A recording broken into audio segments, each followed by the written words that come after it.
Plus de 50 navires et 20 avions ont disparu à cet emplacement depuis le milieu du 19e siècle. Tu ne trouveras pas cet endroit sur une carte papier ordinaire, car il ne s'agit pas d'une région officielle de l'océan Atlantique. Il s'agit simplement d'une petite zone d'eau en forme de triangle située près de la côte sud-est des États-Unis.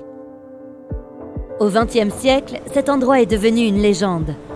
Certains pensent qu'il abrite une base secrète. D'autres sont persuadés qu'il s'agit d'un portail temporel. Des navires sont pris dans une forte tempête et se déplacent vers le passé ou le futur.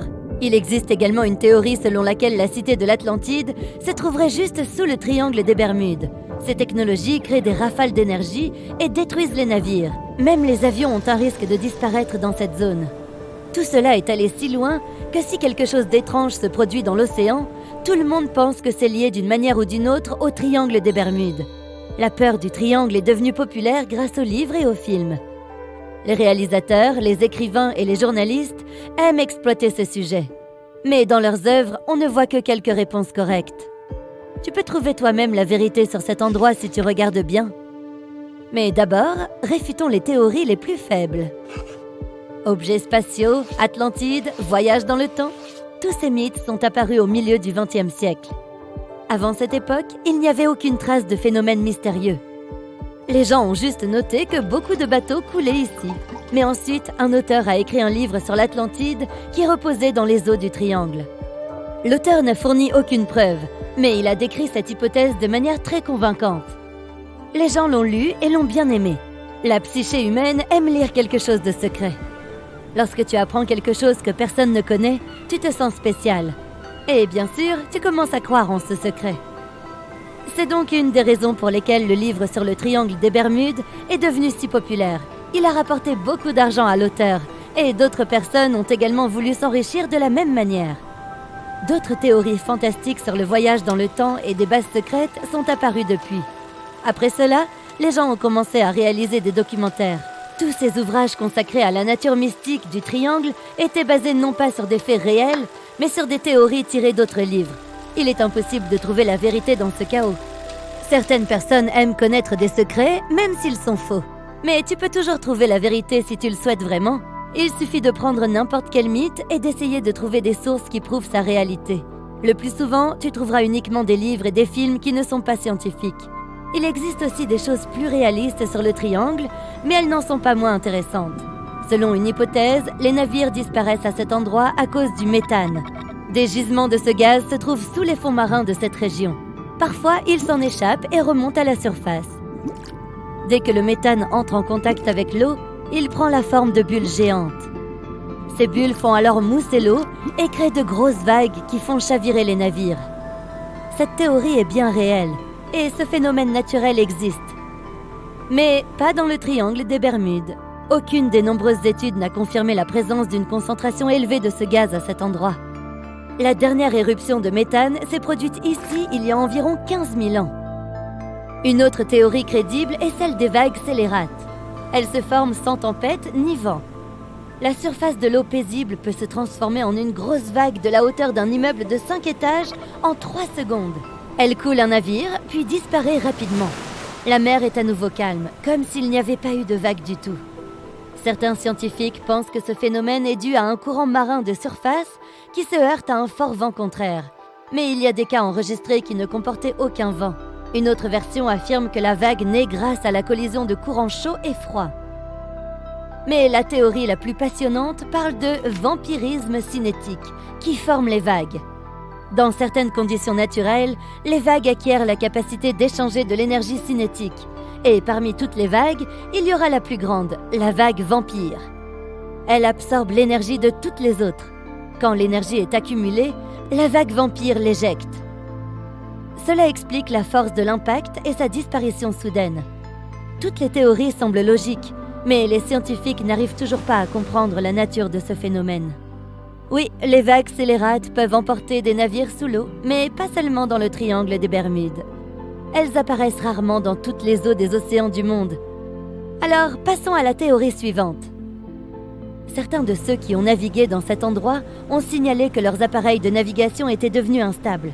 La boussole et l'électronique sont tombés en panne, Le signal et les communications radio ont été perdus. Nous devons observer le triangle depuis l'espace pour découvrir la raison. Si tu utilises des capteurs et des appareils spéciaux, tu verras que le champ magnétique de la Terre est affaibli au-dessus du triangle des Bermudes.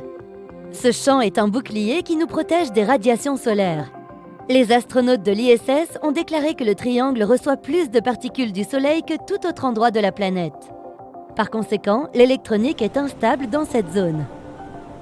Mais ce genre de défaillance ne se produit pas avec les satellites et autres objets spatiaux qui volent dans l'atmosphère de notre planète. Des zones où le champ magnétique est affaibli apparaissent partout dans le monde, et elles ne perturbent pratiquement jamais la navigation. Cela signifie que les navires et les avions fonctionnent de manière stable dans ce type de conditions. Pourtant, les boussoles ne fonctionnent pas correctement dans la zone du triangle. Serait-il possible qu'une anomalie magnétique affecte les systèmes de navigation? Cette théorie a été rapidement réfutée. Les scientifiques vérifient régulièrement la carte magnétique de cette région et ne trouvent aucune déviation par rapport à la norme. La raison du fonctionnement instable d'une boussole n'est pas une anomalie.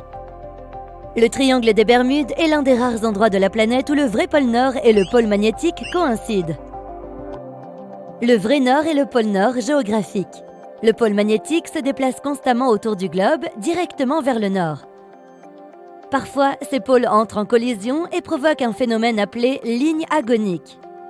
Si tu te trouves sous cette ligne, ta boussole se comportera bizarrement et ne t'indiquera pas le vrai Nord. C'est pourquoi tant de navires ont disparu à cet endroit au début du XXe siècle.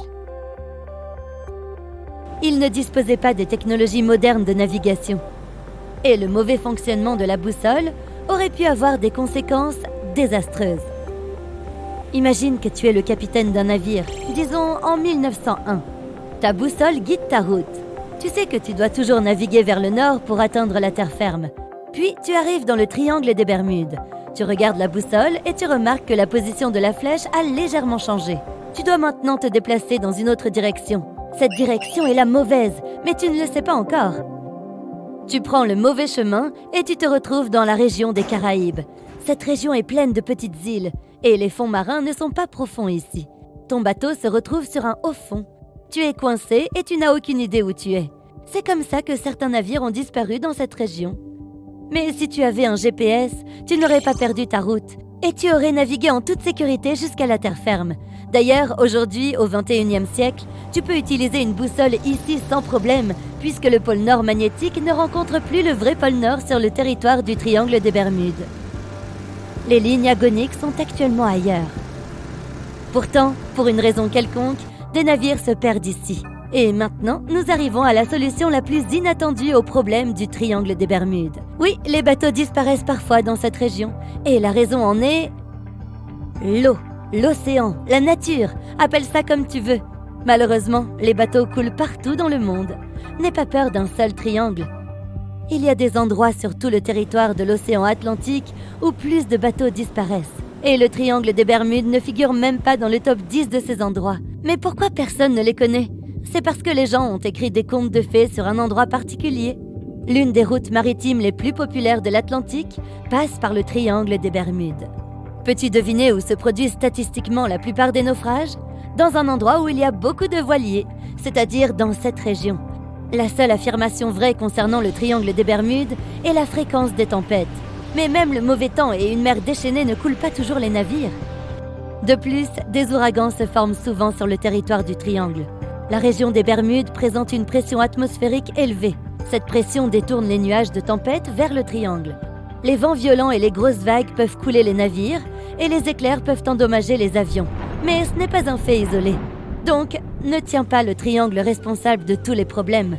C'est un endroit magnifique et pittoresque qui attire de nombreux touristes.